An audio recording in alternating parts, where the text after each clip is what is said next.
अस्सलाम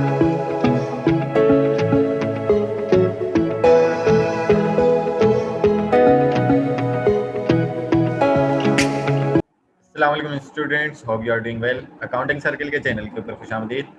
स्टूडेंट, जैसा कि आपको मालूम है कि हमारा सीवीपी एनालिसिस का चैप्टर चल रहा था और आज हमारा उसका 9th लेक्चर है और इस लेक्चर के अंदर हम मार्जिन ऑफ सेफ्टी के हवाले से बात करने वाले हैं, यानी कि इसके ऊपर प्रॉब्लम सॉल्व करेंगे।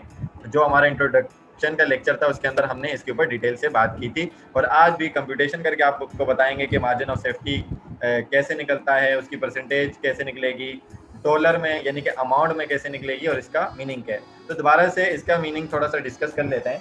तो मार्जिन ऑफ सेफ्टी या MOS जो है वो क्या होता है, जो आपकी बजटेड या एक्चुअल सेल्स इन डॉलर यानी अमाउंट्स में जो एक्सेस हो रही होती है, किससे, ब्रेक इवन वॉल्यूम से या सेल से, तो उसको क्या कहा जाता है, मार्जिन ऑफ सेफ्टी। सिंपल अल्फाज में ये वो अमाउंट है जिससे क्या होता है कि सेल ड्रॉप कर जाती है बिफोर लॉसेज आर इनकर्ड, ठीक है ना, नुकसान होने से पहले, ठीक है ना, इससे पहले कि नुकसान हो, उस पॉइंट से पहले जो सेल आपकी गिरने वाली होती है उसको क्या कहते हैं, मार्जिन ऑफ सेफ्टी, ठीक है ना। यानी कि हमने इतना बेचना है, इसके बाद अगर बेचा तो हमें क्या हो जाएगा, लॉस हो जाएगा, तो वो क्या कहलाता है, वो पॉइंट क्या कहलाता है, मार्जिन ऑफ सेफ्टी कहलाता है कि भाई इस पॉइंट तक के हमने अपना टारगेट रखने ताकि हमारे बाद के लॉसेज एक्सपेंसेस जो है वो कवर अप हो जाए। तो क्वेश्चन में आपको क्या कह रहे हैं, क्वेश्चन में आपको क्या कह रहा है, अच्छा उससे पहले एक और बात कि मार्जिन ऑफ सेफ्टी जितना हायर होगा ना, तो उसकी वजह से क्या होगा कि आपका रिस्क जो है ना वो लोअर होगा, यानी कि कम होगा, ठीक है ना।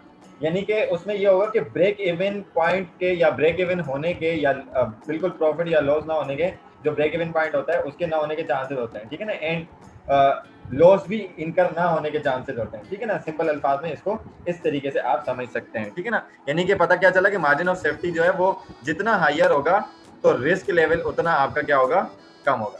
क्वेश्चन में कह रहे हैं एक्सरसाइज 5.8 है, edition 15, Garrison Noreen, managerial accounting, ठीक है ना। तो कह रहे हैं कि Molander corporation is a distributor, sun umbrella बेच रहे हैं, used at resort hotels, okay भाई। Data concerning the next month budgeted appear below, ठीक है ना, कुछ डेटा दे रहे हैं नेक्स्ट मंथ के लिए।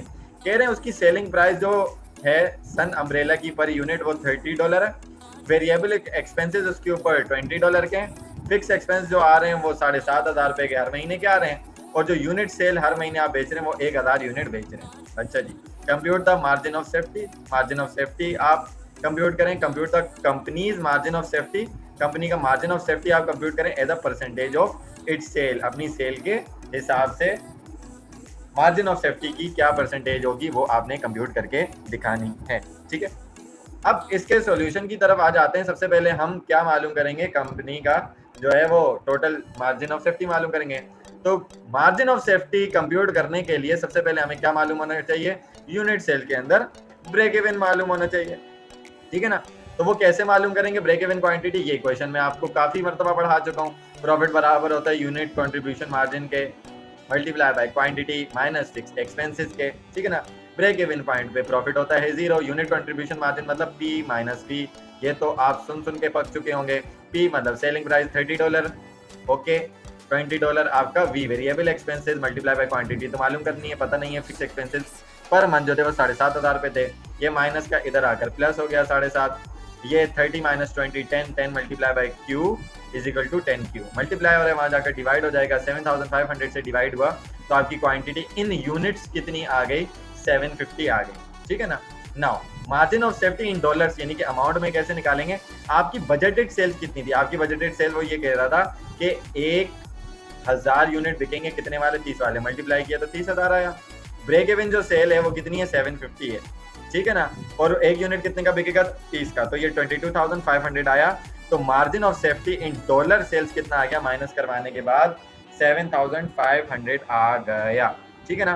तो इससे हमें क्या पता चला कि भाई मार्जिन ऑफ सेफ्टी जो है वो 7,500 का है, जो कि आप परसेंटेज में भी निकालेंगे, इससे नीचे आपका लेवल नहीं होना चाहिए। अगर आपका लेवल इससे नीचे होगा तो इससे आपको क्या होगा, नुकसान होगा। यानी कि इस 750 यूनिट्स की बात कर लें या अमाउंट में इसकी बात कर लें तो आपको इससे नीचे बेचना बिल्कुल भी नहीं है, बेचेंगे तो क्या होगा, आपको नुकसान होगा, इनकर्ड लॉसेस। अब सेकंड में उसने क्या बात बोली, उसने बोला margin of safety as a percentage निकालो। तो एज अ परसेंटेज आप कैसे निकालेंगे, margin of safety in dollars अभी आप निकाल के आ चुके हैं, ये रहा, उसको डिवाइड करवा देंगे आप सेल्स से। सेल्स कौन सी, जो कि बजटेड थी, ठीक है ना, 1000 यूनिट वाली। तो margin of safety in dollar 7500 divided by 30,000 budgeted sale multiply by 100। तो ये आंसर आपके पास क्या आ गया कि margin of safety as a percentage कितना है, 25% की आपकी सेफ्टी हो रही है आपके अपने मार्जिन के ऊपर। ठीक है जी। तो आई होप कि ये लेक्चर आपको अच्छे तरीके से समझ में आ चुका होगा। बहुत आसान सा कॉन्सेप्ट था, छोटा सा क्वेश्चन था। इसमें अगर कोई कंफ्यूजन होती है तो आप कमेंट सेक्शन में क्वेश्चन करके पूछ सकते हैं।